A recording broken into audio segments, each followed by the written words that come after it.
نعرفوا بأنه مرض بوحمرون فهو مرض خطير، والمنظمة العالمية ديال الصحة دقات ناقوس الخطر منذ 2023 بالرجوع ديال مرض بوحمرون في عدة مناطق في العالم.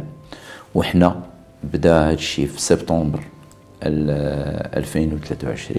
بدا في سوس ماسا، من بعد الحوز، من بعد الشمال، وكاينين حالات في المناطق ديال المغرب. وصلنا لما يزيد على 25 ألف حالة، وهذا العدد ما عمرنا ما شناه منذ الثمانينات قبل ما تبدا الحملة ديال التلقيح.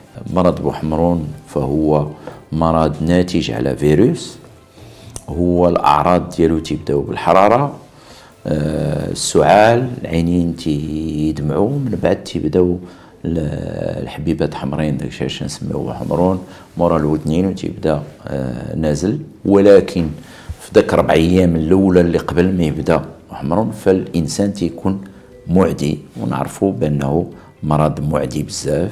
واحد تيعادي 12 حتى ل 18 الواحد. عندنا أيضا مع الأسف هو مرض خطير، يقدر يعطي مضاعفات إما في الصدر وإما مننجيت في الراس،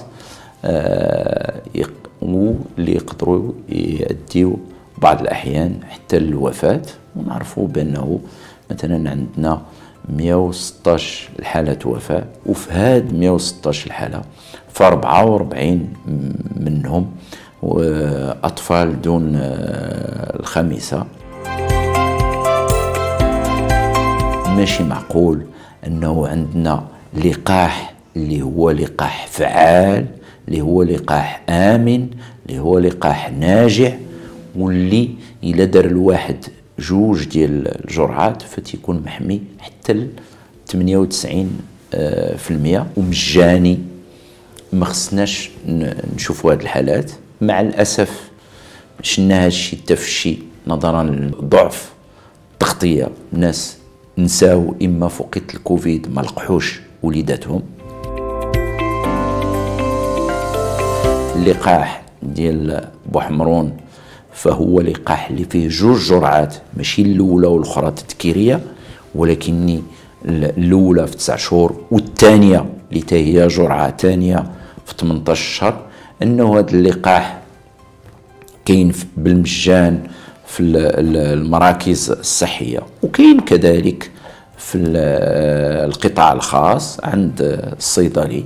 يلاه تيسوى 150 درهم وتيتم استرجاع المصاريف ديالو من طرف لا سينيسيس. إذن فلقاح اللي ما غاليش، لقاح اللي تيتم استرجاع ديالو، الناس يديروا اللقاح إما في المركز الصحي مجانا وإما في عند طبيب الأطفال ديالهم. لقاح اللي تنعاود نقولها فعال وآمن، وأنهم الأخبار الزائفة اللي تيروجوا في بعض المواقع الإلكترونية فحشومة عليهم وتيتحملوا مسؤولية، لحقاش أي واحد مات ما خصهمش يروجوا هادشي، خصوصا وأن هذا اللقاح لقاح آمن لهذه 40 عام هو كاين وما مصوب لا بآيرين ولا حتى شي حاجة. إذا الناس يتحملوا مسؤوليتهم إلا روجوا شي حاجة اللي تضر بالصحة ديال المواطنين. خصنا نعرفوا بأنه وزارة الصحة والحماية الاجتماعية فدايرة واحد البرنامج ديال التلقيح اللي هو برنامج اللي بحاله بحال البرامج ديال الدول المتقدمة اللي تيحمي من 13 المرض، واللي هذا اللقاح هو اللي مكننا باش نقصوا من الوفيات ديال الأطفال دون الخامسة. إذن فتنوجهوا من هذا المنبر ديالكم نداء للأمهات والآباء، الله يخليك شوفوا الدفتر الصحي ديال وليداتكم، إلا ما كانش داير غير جرعة واحدة يمشي يدير الثانية، إلا ما كاين داير لا وحدة لا 2 يدير الأولى وشهر من بعد يدير الثانية. علاش؟ باسكو تيحمي راسو وتيحمي الناس اللي دايرين به، ويعرف بأنه إلا ما وصلناش فتنا 95% في التغطية فغادي يبقى المشكل ديال هذا الوباء، ونشوفوا بؤر في المناطق اللي تتنزل فيهم التغطيه. وحنا كاين دابا واحد الحمله استدراكيه دايره وزاره الصحه والحمايه الاجتماعيه ديال الاطفال من 9 شهور حتى ل 18 عام، فيديو وليداتهم يلقحوهم كما تنقولوا باش يحميو راسهم ويحميو الناس اللي دايرين بهم.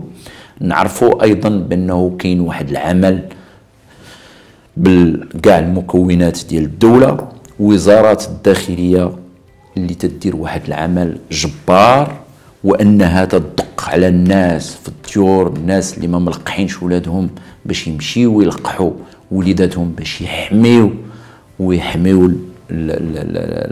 المجتمع.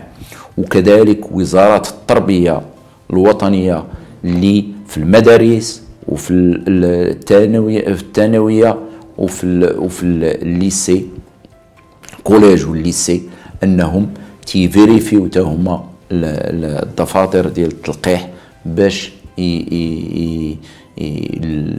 الناس يلقحوا وليداتهم. وكذلك خص الدور ديال جمعيات اباء التلاميذ تا هما باش هذا. كذلك راه كاع المكونات من اطباء الاطفال، اطباء عامون، الصيادله، فالكل ملتف باش نحصروا هذا الوباء، لحقاش هذه الصحه ديال وليداتنا اللي هما رجال الغد واللي بغيناهم يكونوا بصحه جيده. وكذلك حتى من الوزاره ديال الاوقاف، فكانت الخطبه ديال الجمعه، لحقاش الصحه في الدين الاسلامي تيأكد على الصحه ديال اي مواطن. وحنا على مشارف رمضان تنعرفوا بانهم الناس اللي مرض يقدروا عندهم الرخصه انهم ما يصوموش. دونك تتبان لنا الاهميه ديال الصحه عندنا اللي تينادي بها الدين الاسلامي الحنيف.